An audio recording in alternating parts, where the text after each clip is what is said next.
Hi hello എല്ലാവർക്കും അവളിടം പോയി നീതുവിലേക്ക് സ്വാഗതം. അപ്പോൾ നമ്മൾ ഇന്ന് ഉണ്ടാക്കാൻ പോകുന്ന അടിപൊളി ചിക്കൻ പുട്ടാണ് കേട്ടോ.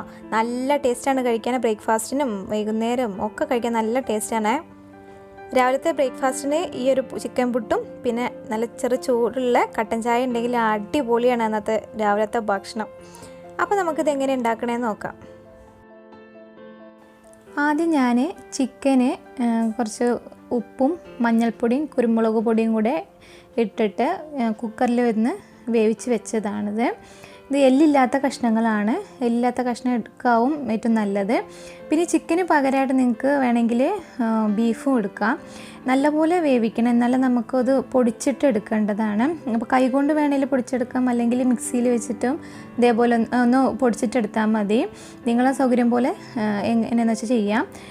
അപ്പോൾ ഞാനിതൊന്ന് ചോപ്പറിൽ വെച്ചിട്ടൊന്ന് ജസ്റ്റ് ഒന്ന് കറക്കിയിട്ട് എടുക്കുന്നുണ്ട്. അപ്പോൾ ഞാനിതൊന്ന് പൊടിച്ചെടുത്തിട്ട് വരാം. ഇപ്പോൾ നിങ്ങൾക്ക് അങ്ങനെ പൊടിക്കണത് ഇഷ്ടമല്ല എന്നുണ്ടെങ്കിൽ കൈ കൊണ്ടൊന്ന് ചെറുതായിട്ടൊന്ന് ചെറിയ ചെറിയ കഷ്ണങ്ങളാക്കി എടുത്താലും മതി. അപ്പോൾ നിങ്ങളുടെ ചാനൽ ആദ്യമായിട്ടാണ് കാണുന്നതെങ്കിൽ ഒന്ന് സബ്സ്ക്രൈബ് ചെയ്യണം കേട്ടോ.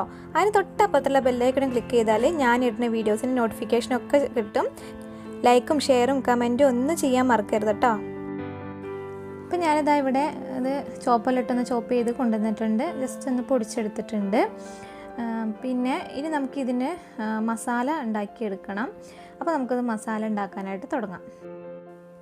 ഒരു പാൻ അടുപ്പത്ത് വെച്ച് ചൂടായതിന് ശേഷം അതിലേക്ക് ഞാൻ വെളിച്ചെണ്ണ ഒഴിച്ചു കൊടുക്കണം. 2 ടേബിൾ സ്പൂൺ വെളിച്ചെണ്ണയാണ് ഒഴിച്ചു കൊടുക്കുന്നത്.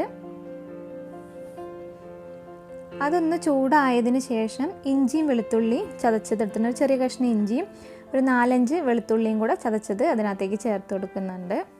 ഇനി ഇതിൻ്റെ പച്ചമണം മാറുന്ന വരെ ഒന്ന് വഴറ്റി കൊടുക്കാം.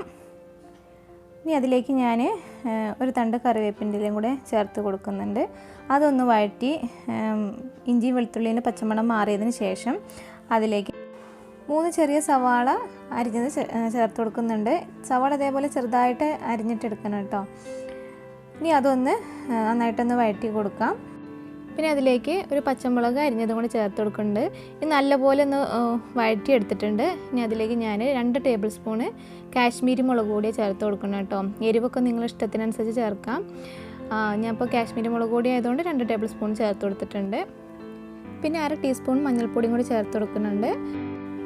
ഇനി 1 ടേബിൾ സ്പൂൺ മല്ലിപ്പൊടിയും 1 ടീസ്പൂൺ ഗരം മസാലയും കൂടി ചേർത്ത് കൊടുത്തിട്ടുണ്ട്. ഇനി നന്നായിട്ടൊന്ന് വഴറ്റി ഇതിൻ്റെ പച്ചമണം മാറുന്ന വരെ ഒന്ന് വഴറ്റി കൊടുക്കാം. ഇപ്പോൾ പൊടിയുടെ പച്ചമണമൊക്കെ മാറിയിട്ടുണ്ട്. ഇനി ഇതിനകത്തേക്ക് ഒരു വലിയൊരു തക്കാളി ചെറുതായിട്ടൊന്ന് കട്ട് ചെയ്തിട്ട് അതും ഇതിനകത്തേക്ക് ചേർത്ത് കൊടുക്കുന്നുണ്ട്. ഇനി തക്കാളി നന്നായിട്ടൊന്ന് വഴറ്റിയെടുക്കാം. തക്കാളി നന്നായിട്ടൊന്ന് വഴണ്ടി കിട്ടാൻ വേണ്ടി കുറച്ച് നേരം അടച്ച് വയ്ക്കാം. ഇപ്പോൾ തക്കാളിയൊക്കെ നന്നായിട്ട് വഴറ്റി കിട്ടിയിട്ടുണ്ട്. ഇപ്പോൾ തുറന്ന് നോക്കിയപ്പോൾ നല്ല വഴണ്ട് വന്നിട്ടുണ്ട്. ഇനി നമ്മൾ ഇതിനകത്തേക്ക് നേരത്തെ വേവിച്ച് പൊടിച്ച് വെച്ചിരിക്കുന്ന ചിക്കൻ ചേർത്ത് കൊടുക്കാം.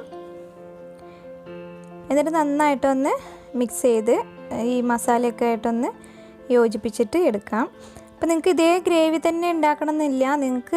നിങ്ങൾ ചിക്കൻ എങ്ങനെയാണ് ഗ്രേവി ടൈപ്പ് എങ്ങനെ ഉണ്ടാക്കണമെന്ന് വെച്ചാൽ അതേപോലെ തന്നെ നിങ്ങൾക്ക് ഉണ്ടാക്കാനായിട്ട് ചിക്കൻ ഇതേപോലെ ഒന്ന് പൊടിച്ചിട്ടെടുത്താൽ മതി. ഇപ്പോൾ നന്നായിട്ടൊന്ന് മസാലയൊക്കെ ആയിട്ട് മിക്സാക്കി എടുത്തിട്ടുണ്ട്.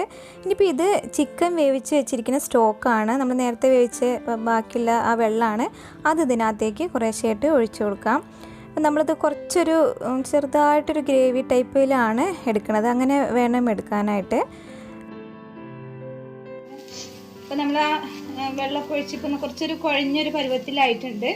ഈ രീതിയിൽ വേണം നമുക്ക് എടുക്കാനായിട്ട്. എന്നാലും ഇപ്പോൾ പുട്ടിനകത്ത് നമ്മൾ വെക്കുമ്പോൾ അപ്പോൾ ഇതിൻ്റെ ആ ഒരു ചെറിയൊരു ആ ഗ്രേവി ആ പുട്ടിനകത്ത് ചെറുതായിട്ടൊന്ന് ഇറങ്ങിക്കഴിയുമ്പോൾ നന്നായിട്ട് നല്ല ടേസ്റ്റ് ഉണ്ടാവും അപ്പോൾ കഴിക്കാനായിട്ട്. അപ്പോൾ കുറച്ചൊരു കുഴഞ്ഞ രൂപത്തിൽ വേണം നമുക്ക് നമ്മൾ ചിക്കൻ്റെ ഈ മസാല എടുക്കാനായിട്ട്.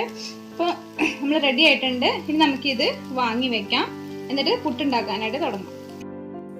ഞാനിവിടെ പുട്ടുപൊടി നനച്ചെടുത്തിട്ടുണ്ട്. പുട്ടുപൊടി നനയ്ക്കണമെന്ന് കാണിക്കണ്ടല്ലോ, എല്ലാവർക്കും അറിയാവുന്ന കാര്യം തന്നെയാണ്. ഇനി പിന്നെ അതിലേക്ക് നമ്മൾ നേരത്തെ തയ്യാറാക്കി വെച്ചിരിക്കുന്ന ചിക്കൻ്റെ മസാല ഇതേപോലെ ഒരു പാത്രത്തിൽ എടുത്തു വെച്ചിട്ടുണ്ട്.